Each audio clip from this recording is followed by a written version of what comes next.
খেলা বাকি হচ্ছে আর একদিনের। আরেকটু যদি শর্ট করা যায় তাহলে হচ্ছে 3 সেশনে খেলা বাকি।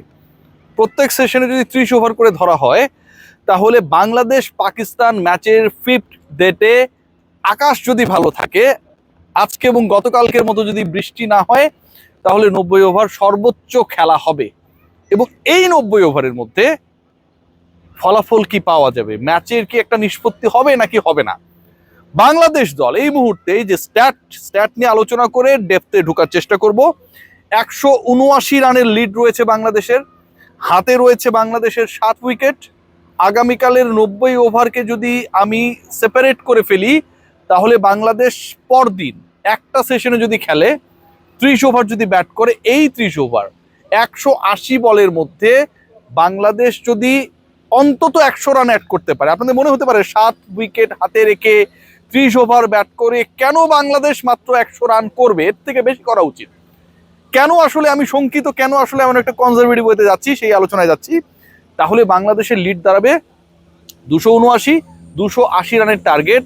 60 ওভারে পাকিস্তান সব ঠিক থাকলে যদি চেস করতে যায় তাহলে এই ম্যাচের ফল কি পাওয়া সম্ভব কিনা।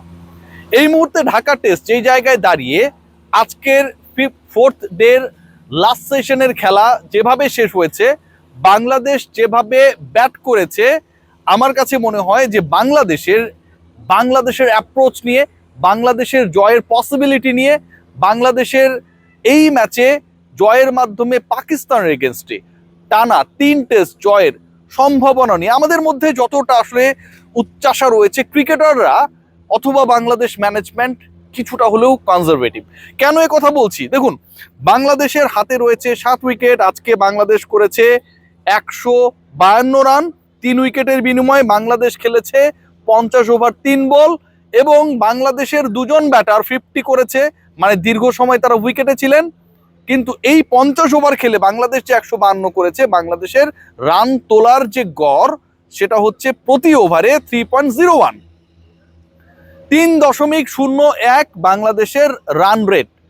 এখন আপনি একটা চ্যালেঞ্জিং টার্গেট দিতে চান প্রতিপক্ষকে, নাম্বার 1, এবং প্রতিপক্ষের বিপক্ষে আপনার বোলিং ডিপার্টমেন্টকে বল করানোর জন্য আপনি যত সম্ভব বেশি ওভার আপনার বোলারদেরকে দিতে চান।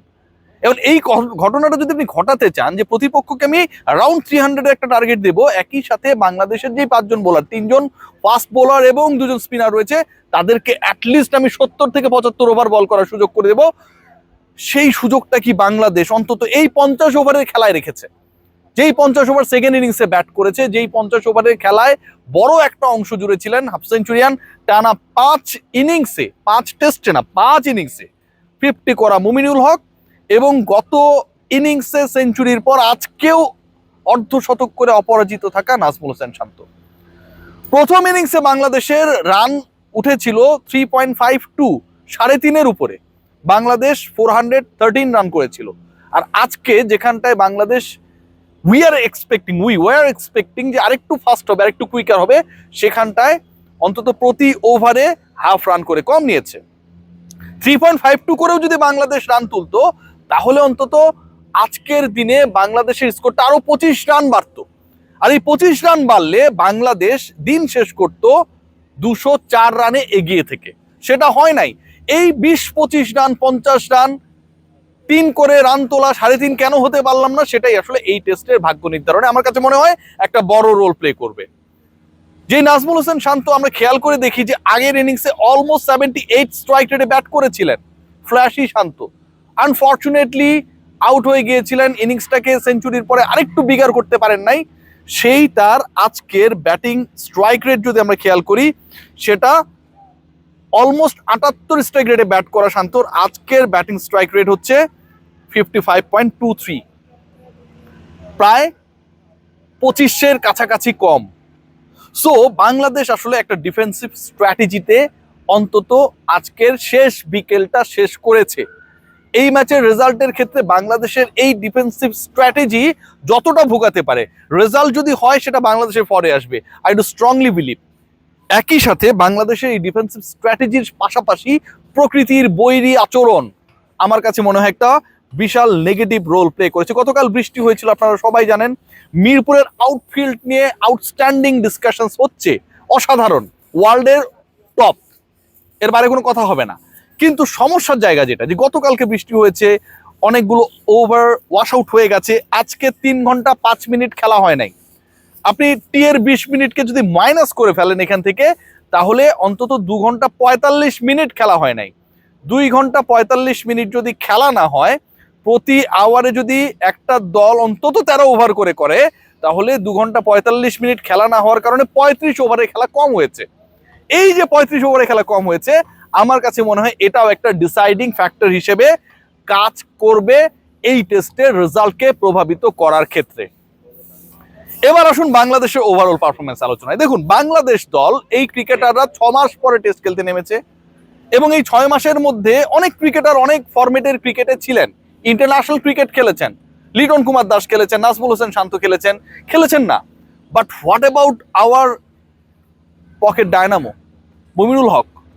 6 মাসের মধ্যে তিনি ইন্টারন্যাশনাল ক্রিকেট বলতে যা বোঝায় সেটার মধ্যে নেই, আনফর্চুনেটলি নেই। আমরা অনেক কম টেস্ট খেলি, লঙ্গার ভার্সন ক্রিকেট যে যতটুকু হয় সেটা নিয়েও অনেক প্রশ্ন রয়েছে। But the way Mominul Haque is playing, last 5 ইনিংসে প্রত্যেকটাতেই তিনি 50+ করেছেন। লাস্ট 5 ইনিংসে অন্তত 3টা ইনিংসে তিনি 80+ রানস করেছেন, আজকেও 50+ করেছেন। আনফর্চুনেটলি এগুলোকে তিনি সেঞ্চুরিতে কনভার্ট করতে পারছেন না। আনফর্চুনেটলি মুমিনুল হক আরো একবার 50 করার পর 100 করতে না পারার কারণে আজও ভাবির বকা খাবেন। সে যাই হোক না কেন, বাংলাদেশের যখন 2টা উইকেট ধুমধাম চলে গেল, সাদমান এবং জয় আবারও একবার ফেইল করলো after the first innings, Mominul এবং শান্তর ওই 3rd উইকেট পার্টনারশিপ আমার কাছে মনে হয় বাংলাদেশের এই ম্যাচটা জয়ের স্বপ্ন যেটা দেখছি, অতিরিক্ত স্বপ্ন বলতে পারি, ড্র তো হবে হোপফুলি, ম্যাচ না হারার পেছনে অথবা ওই ডিবাকেলটাকে সামলানোর ক্ষেত্রে একটা বড় রোল প্লে করেছে। 105 রানের পার্টনারশিপ এই দুজন মিলে এর আগের ইনিংসে করেছিলেন 170 রানের partnership, that was the record in 3rd wicket partnership against Pakistan. So আরেকটা জায়গা রয়েছে যেটা নিয়ে আমরা অনেক বেশি আশাবাদী হতে পারি। গতকাল যে ডিসকাশনটা করেছিলাম যে আসলে 209 রান হচ্ছে এখানতে 4th ইনিংসে চেজ করার ক্ষেত্রে হাইয়েস্ট চেজিং, যেটা হয়েছিল এখন থেকে 16 বছর আগে, এবং ওই 16 বছর আগের যে রেকর্ডটা রয়েছে সেটাকে যদি আমরা মাথায় রাখি, বাংলাদেশ অলরেডি অলমোস্ট 180 করে ফেলেছে। সো 209 এর বেশি কখনো চেজ হয় নাই, তাহলে তো বাংলাদেশ আর 50 রানস অ্যাড করেই তো আসলে ইনিংসটা ঘোষণা করতে পারে। নো, 2010-এর উইকেট ইংল্যান্ডের বিপক্ষে বাংলাদেশ যেই ম্যাচটা খেলেছিল সেই উইকেট এবং এই উইকেটের অনেক পার্থক্য রয়েছে। এখানে তুলনামূলক রান রয়েছে, এবং এখানে যে রান রয়েছে বাংলাদেশের বেটার ব্যাটিংটাই সেটাকে প্রমাণ করে দেয় আরো একবার। Let's see what happen.